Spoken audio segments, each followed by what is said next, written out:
अस्सलाम वालेकुम दोस्तों, मैं डॉक्टर सफदर इकबाल। आज हम बात करेंगे एमेनोरिया पे। एमेनोरिया के कॉजेज़ क्या हैं और होम्योपैथिक में उसकी कौन सी मेडिसिन्स हैं, उनकी डोज क्या है, उस पर बात करेंगे। और एंड में हम डॉक्टर विलियम बोरिक की रेपर्टरी से उन सिम्टम्स को, एमेनोरिया के उन सिम्टम्स को जो पेशेंट लेकर आता है उसे हम रूब्रिक में कन्वर्ट करेंगे और देखेंगे कि वो कौन सी मेडिसिन्स निकलती हैं जो हमें डॉक्टर विलियम बोरिक अपनी रेपर्टरी में बताते हैं। तो आइए शुरू करते हैं कि एमेनोरिया क्या है।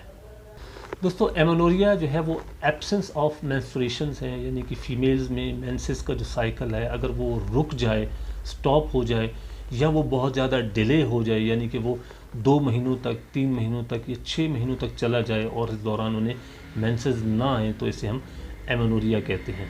एमेनोरिया की 2 टाइप्स हैं, प्राइमरी एमेनोरिया है और सेकेंडरी एमेनोरिया है। प्राइमरी एमेनोरिया वो बच्चियाँ जो 12 साल से 14 साल और 15 साल के दरमियान होती हैं और उनका जो फर्स्ट मेंसेस जो मेंस्ट्रुएशन पीरियड है वो रुक जाता है या बहुत ज़्यादा डिले हो जाता है इस एज में, तो उसे हम प्राइमरी एमेनोरिया कहते हैं। सेकेंडरी एमेनोरिया में जो है वो फिजियोलॉजिकल एमेनोरिया होता है और पैथोलॉजिकल एमेनोरिया होता है। यानी कि फिजियोलॉजिकल एमेनोरिया से मुराद ये है कि वो फीमेल्स जो प्रेग्नेंट होती हैं, प्रेगनेंसी के दौरान जो है वो उनके मेंसेस स्टॉप हो जाते हैं, उसे एमेनोरिया कहते हैं। और वो मदर्स जो लैक्टेशन में, यानी कि बच्चे को जो फीड करवाती हैं, उनके मेंसेस भी डिले हो जाते हैं, बहुत देर के बाद आते हैं, वो भी एमेनोरिया की इसमें आएंगे। एक और जो है वो मेनोपॉज की एक कंडीशन है जो 40 के करीब एज में जो है वो जब डी जनरेशन का पीरियड शुरू हो जाता है तो फीमेल्स को जो है वो मेनोपॉज होता है, यानी कि मेंसेस स्टॉप हो जाते हैं, तो उस वक्त भी एमेनोरिया की ये एक फिजियोलॉजिकल कंडीशन है। इसमें जो पैथोलॉजिकल कंडीशन बनती है वो ये बनती है कि अगर किसी फ़ीमेल को जो है वो पॉलीसिस्टिक ओवरियन डिजीज़ रही है, यानी कि कोई सिस्ट बना है उसके यूट्रस में, ओवरीज के अंदर कोई सिस्ट है, कोई इन्फ्लेमेशन हुई है, कोई डिजीज़, कोई डिसऑर्डर हुआ है, तो वो भी एक कॉज बन जाती है एमेनोरिया की।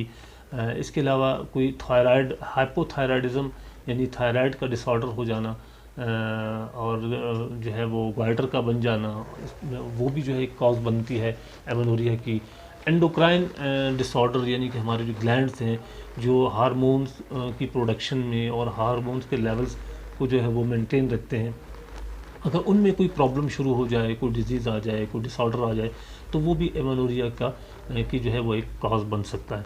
तो ये वो चीज़ें हैं जिनकी वजह से जो है वो एमेनोरिया डेवलप होता है फीमेल्स में। अब इसकी होम्योपैथिक में कौन कौन सी मेडिसिन हैं, मैं सिर्फ आज 2 मेडिसिन पे बात करूँगा जो एमेनोरिया की मेडिसिन हैं। उसके बाद एक दूसरी नेक्स्ट जो वीडियो मेरी है, मैं कोशिश करूँगा वो इर्रेगुलर मेंसेस या जो है वो बहुत ज़्यादा मेंसेस का आना या डिस्मेनोरिया, बहुत ज़्यादा पेन के साथ मेंसेस का आना, उस पर एक मैं अलग वीडियो बनाऊंगा।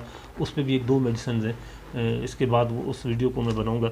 लेकिन मैं इस पर बात करूंगा कि इसमें जो मेडिसिन है, वो 2 मेडिसिन है, वो कौन कौन सी हैं। सबसे पहले जो मेडिसिन है वो है पल्सटीला। दोस्तों, पल्सटीला जो है वो बहुत ही बेहतरीन मेडिसिन हैं एमेनोरिया में। जहाँ पर एमेनोरिया की कंडीशन हो, जो है वो एमेनोरिया हो, एब्सेंस ऑफ मेंसेस हों, इर्रेगुलर हों, बहुत ज़्यादा डिले हों, तो उसमें पल्सटीला बहुत ही अच्छा काम करती है। इसको जो है आपने 30 पोटेंसी में सुबह, दोपहर, शाम लेना है। 10 ड्रॉप आप थोड़े से पानी में डालकर लीजिए, या आप 2 से 3 ड्रॉप डायरेक्ट टंग पे भी ले सकते हैं, सुबह, दोपहर, शाम। दूसरी मेडिसिन भी आप नोट कर लें, वो है सीपिया। सीपिया भी बहुत ही क्लास की मेडिसिन है फ़ीमेल में, जहाँ पर उन्हें एमेनोरिया की कंडीशन आती है और एमेनोरिया होता है, उसमें सीपिया बहुत अच्छा काम करती है। सीपिया की भी जो है वो 30 की पोटेंसी आप ले सकते हैं। सुबह, दोपहर, शाम जो है वो 10 ड्रॉप एक थोड़े से पानी में डालिए और इसे यूज़ करिए। डायरेक्ट टंग पे आप 2 से 3 ड्रॉप जो है वो सुबह, दोपहर, शाम ले सकते हैं।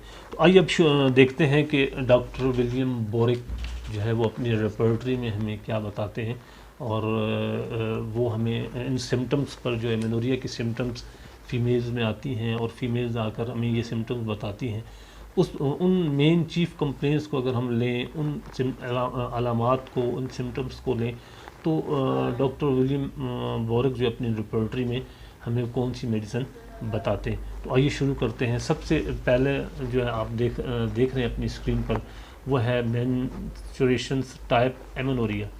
अब इसकी तमाम मेडिसिन डॉक्टर विलियम बोरक ने लिखी हुई हैं। दूसरी हमने सिम्टम ली है डिलेड या टार्डी फ्लो, यानी कि बहुत ताख़ीर से आना फ़्लो का, बहुत देर से आना। तो ये एक मेंसेस का है जो है सिम्टम है। फिर जो पेशेंट लेकर आते हैं उसे हम रूब्रिक में कैसे कन्वर्ट करेंगे। तीसरे सिम्टम जो है वो देखें कि मेंस्ट्रुएशंस टाइप इंटरमिटेंट, यानी कि थोड़े थोड़े वक्फे से आना, बहुत कम आना या बहुत थोड़े थोड़े वक्फे से आना, कभी आना और कभी ना आना, ये भी एक सिम्टम है। मेंसेस टाइप इर्रेगुलर है, यानी बेकादगी के साथ मेंसेस का आना। मेंस्ट्रुएशन टाइप स्कैंटी फ्लो है, यानी बहुत कम मिकदार में आना, अगर आता है तो बहुत ही कम मिकदार में आता है। एक ये हमने सिम्टम डाला है। मेंसेस टाइप सप्रेस्ड, अगर मेंसेस सप्रेस्ड हो गए हैं, किसी वजह से भी है, किसी एंजाइटी की वजह से हो गए हैं या किसी वजह से सप्रेस्ड हो गए, तो ये एक सिम्टम है। हम इस पर बात करेंगे। नेक्स्ट जो सिम्टम है वो है मेंस्ट्रुएशंस type suppressed from anaemic conditions, यानी कि ऐसी फीमेल्स जो एनेमिक होती हैं, उनमें खून की बहुत कमी होती है। अगर ऐसी पेशेंट आपके पास आए तो डॉक्टर विलियम बोरक ने उसमें देखा है कि उनके अगर मेंसेस जो है वो स्टॉप हो गए हैं और वो एनेमिक हैं, उनके उनमें खून की बहुत ज़्यादा कमी है, तो वो सिम्टम हमने एक डाला। Menstruation type suppressed from cold water, अक्सर फीमेल ये कहती हैं कि ठंडे पानी से नहाने के बाद या ठंडे पानी का पाँव पर गिरने के बाद जो है वो हमें उसके बाद हमें ये प्रॉब्लम शुरू हुई है और हमारे मेंसेस जो है वो स्टॉप हो गए हैं, बहुत ज़्यादा डिले हो गए। एक सिम्टम और है जिसमें ट्यूमर्स फाइब्रॉइड्स हैं, यानी कि ओवरीज के अंदर या यूट्रस में अगर फाइब्रॉइड्स हैं, पॉलिप्स हैं, और उसकी वजह से जो है वो एमेनोरिया हो गया, तो वो एक सिम्टम है। यूट्रस सर्विक्स अल्सरेशन, सर्विक्स में अगर कोई ज़ख़म हो गया है, अल्सर हो गया है, तो वो एक सिम्टम हमने डाला है। यूट्रस इन्फ्लेमेशन एक्यूट, बहुत एक्यूट इन्फ्लेमेशन है, यानी कि अभी कुछ ही दिनों में उससे जो है वो ये प्रॉब्लम शुरू हुई है। एक फिर यूट्रस इन्फ्लेमेशन क्रॉनिक, बहुत पुरानी क्रॉनिक इन्फ्लेमेशन है, स्वेलिंग है, जो पेशेंट बहुत अरसे से जो है वो मेडिसिन यूज़ कर रही है और उसे ये इन्फ्लेमेशन है। एक सिम्टम ने ये डाला। अक्सर देखते हैं कि एबॉर्शन रेमेडीज़ इन जनरल, जो एबॉर्शंस हैं उनकी रेमेडीज़ लेने से जो है होता है, एबॉर्शन के बाद वो जो मेडिसिन लेती हैं तो उससे भी ये एमेनोरिया की कंडीशन पैदा हो जाती है, यानी कि डिले हो जाते हैं या बिल्कुल एब्सेंस हो जाते हैं, नहीं आते, 2-3 महीने तक ये मेंसेस नहीं आते।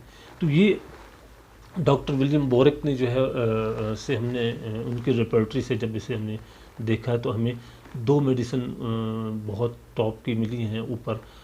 जो फर्स्ट ग्रेड में पहली है वो पल्सेटिला और दूसरे नंबर पे है सीपिया। तो दोस्तों आपने देखा कि इन सिम्टम्स पर जो है वो जो हमने रूब्रिक में कन्वर्ट किया है, तो हमें 2 ही मेडिसिन मिली हैं, पल्सेटिला और सीपिया। ये 2 मेडिसिन बहुत ही क्लास की मेडिसिन है। इनसे बहुत से केसेस जो हैं वो एमेनोरिया के ठीक हो जाते। तो इन मेडिसिन को दें और यूज़ करवाएं, इसके बहुत ही अच्छे रिजल्ट मिलेंगे इंशाल्लाह। नेक्स्ट जो एक वीडियो बनाऊंगा, मैं कोशिश करूंगा वो इर्रेगुलर मेंसेस हैं और डिस्मेनोरिया पे हैं, जहां बहुत ज़्यादा पेनफुल कंडीशन होती है या बहुत ज़्यादा मेंसेस आते हैं। उस पर जो है वो 2 मेडिसिन मेरे जहन में आ रही हैं, उस पर मैं बात करूँगा नेक्स्ट वीडियो में। तो उस वक्त तक इजाज़त दीजिए, अल्लाह हाफ़िज़।